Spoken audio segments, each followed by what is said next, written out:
Once you've fired up the engine and taken a few rips, tested the brakes, and felt your way through your first apexes, the next thing you're likely to notice is just how good four-wheel steering has become, delivering a nimbleness that belies the Turbo GT 113.9-inch wheelbase and 194.6-inch overall length. With multi-link suspension at all four corners and a ride height 0.7-inch lower than in a Cayenne Turbo Coupe, the Turbo GT manages body roll extremely well, aided by the active anti-roll bars of Porsche's Dynamic Chassis Control (PDCC) system. The Turbo GT chassis systems inspire enough confidence that sports cars will struggle to keep pace in the canyons.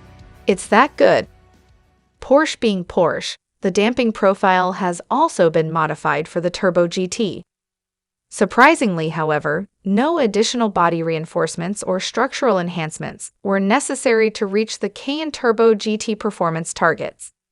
The weight-saving carbon fiber roof is the only difference from a standard Cayenne Turbo Coupe's body in white.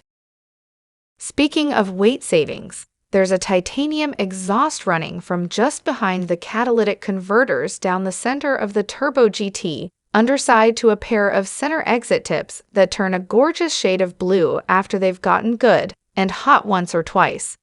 Porsche claims this saves approximately 40 pounds compared to the already high-performance exhaust of the Cayenne Turbo Coupe.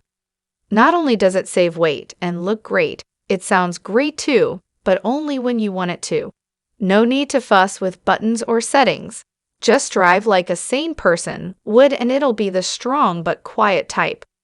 Dip the throttle into slightly aggro territory, and the sound rises from a low growl to an 84-decibel roar. There's a great deal more sophistication to the Turbo GT too. Left in its base startup mode, this ring-storming record setter is no more likely to spill your coffee or upset the neighbors than a standard Cayenne, which is to say not likely at all. The base price of $182,150 can grow quickly. With its leather-lined interior, the fully loaded example we tested stickered for $208,850. While escalating prices are nothing new for Porsche buyers, take this into consideration. A kitted-out Turbo GT is still about a Chevrolet Spark less than the Lamborghini's starting price. We expect there's even more depth to the daily driver capabilities of this SUV, like the fact that it gets the new Porsche Communication Management 6.0 software, which brings wireless Apple CarPlay and wired Android Auto, among other upgrades. But we'd need to spend a lot more time with one to find out. If you're listening, Porsche, we're ready. Thank you for watching. Don't forget to like and subscribe. See you.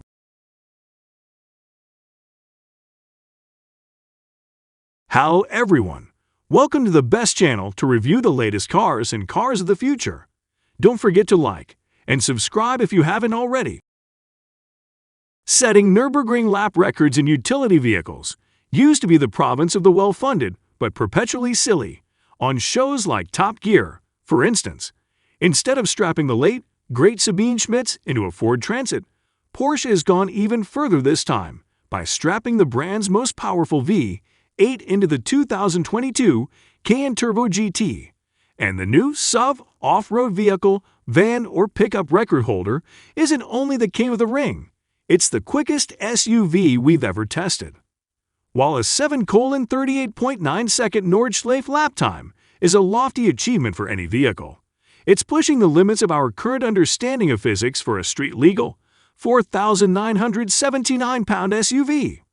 Powering the Cayenne Turbo GT exploration of the theoretical envelope is a 631 HP, twin-turbocharged 4.0-liter V8 engine rated at 626 pound-feet of torque with a maximum engine speed of 6,800 RPM, backed by Porsche's familiar ZF-sourced 8-speed automatic transmission. With launch control activated and releasing the brakes just before the boost peaks, the Turbo GT squats and leaps off the line like a bull in a flank strap.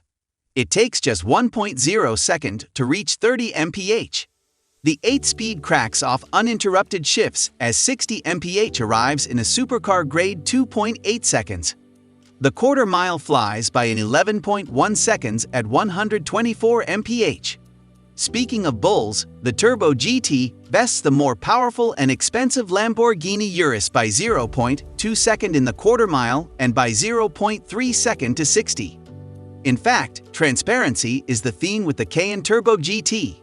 All of the things that are happening are being orchestrated by a great many systems working in concert behind the scenes, but in such a way that it seems as if it's happening instantaneously and at the sole behest of your fingertips and toes. It's not that any one of the systems in this bonkers Cayenne is so mind-blowing that it resets the benchmark. It's the way they all work together in concert that does. Front and center in the dynamic show is the very distinctly rear-biased all-wheel drive system.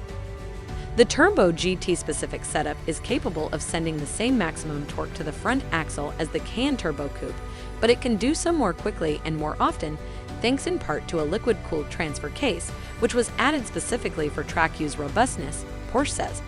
Track use? Well, yes, and not just for marketing stunt record laps either. With its XXL pizza-sized carbon ceramic brake rotors, 17.3 inches in front, 16.1 inches in the rear, in the grip of 10-piston front and 4-piston rear calipers, the Cayenne Turbo GT stops as hard as you dare and considerably more quickly than you'd think. Stops from 70 mph compete with sports cars, requiring just 151 feet, and 100 mph is deleted in 301 feet.